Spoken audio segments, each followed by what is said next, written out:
I want to get into the second topic, which Yes. involves this.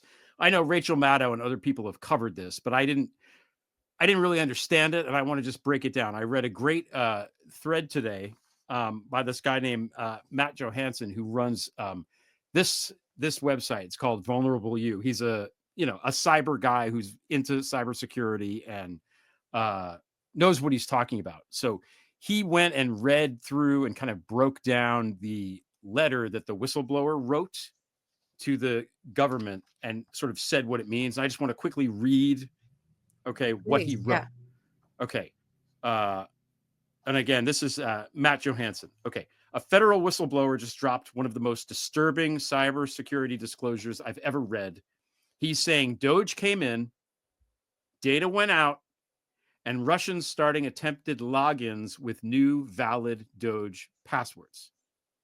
The whistleblower, he explains, is Daniel Baroulis, who's a senior DevSecOps architect at the National Labor Relations Board. We'll talk about what that means in a minute. With TS SCI clearance, formerly, he told Congress that DOGE pulled off a covert cyber op inside a federal agency. DOGE demanded root access, not auditor access, not admin. They were given tenant owner privileges in Azure, which I guess is the program. Which is a program. Full control over NLRB's cloud above the CIO himself. This is never supposed to happen. So above the chief information officer, above the person Yes. who is in charge of all the tech and the network, they got controls above that person to the actual code itself. Yes. Okay. They disabled the running the National Labor. Right. Okay. Relations Board. And we'll talk about the significance of that at the end. They disabled the logs. And again, this is Matt Johansson. They disabled the logs. Baroulis says DOGE demanded account creation with no record keeping. They even ordered security controls bypassed and disabled tools like Network Watcher so their actions wouldn't be logged. So nobody knows what the fuck they So they wiped it all so that they're doing it in the dark. And then the data started flowing out. 10 plus gigabyte spike in outbound traffic. Exfiltration from NextGen, which is the legal case database. No corresponding inbound traffic. Unusual ephemeral containers and expired storage tokens. I don't know what that means, but it's just more weird shit. Okay. They used an external library that use IP pools to rotate IPs for scraping and brute force attacks. They downloaded external GitHub tools like requests IP rotator and browserless. I don't know what these are, but they're things that hackers use. They've got complete control of the system. They're neither of which downloading the stuff. agency uses. Yeah. As soon as they have control of the system in the dark, we see a lot of movement. Files going data. out.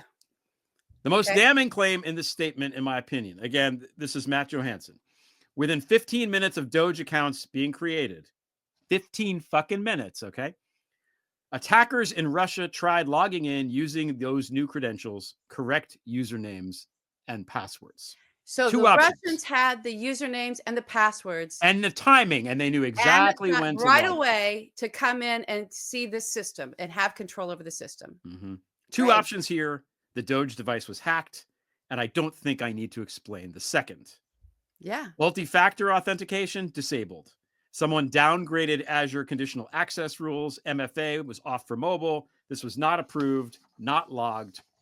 Cost spikes without new resources. Azure billing jumped 8%, likely from short-lived high-cost computers used for data extraction and then deleted. And then came the intimidation.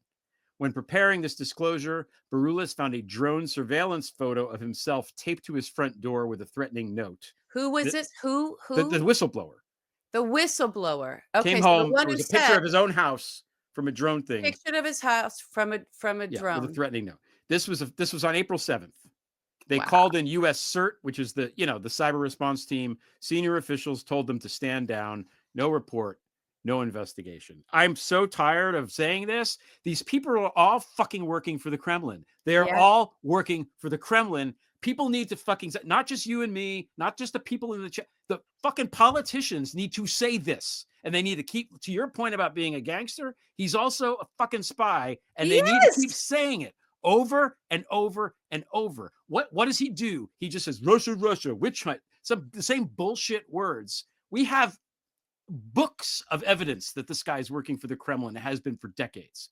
books. It's not like this just happened under Biden. It happened under a guy who I wrote a book about this in 2018. You were writing threads about it in 2015. Like, there's a fucking spy. He is working for the fucking Kremlin. And if that doesn't prove it, I don't know what does, other than the other 15 things or whatever many things he's done to help Russia this entire time. Yeah. I'm just sick of it. I'm just like, come on, man. Yeah. So what's the National Labor Board? You were going to tell us. Right. And why does Elon Musk care? The National Labor Board is basically what regulates labor and unions and the strikes and all of that kind of stuff. So what Elon Musk is after, I think what they're doing here is they're extracting data from people who they perceive as being union leaders and people who are therefore good at gathering people up for resistance, right? Who was the first people? First, they came for I can't remember. It's the trade union. The trade unions. You know, that's what's going on here. We're into Nazi shit. We've been into Nazi shit for a long time. It's later than you think.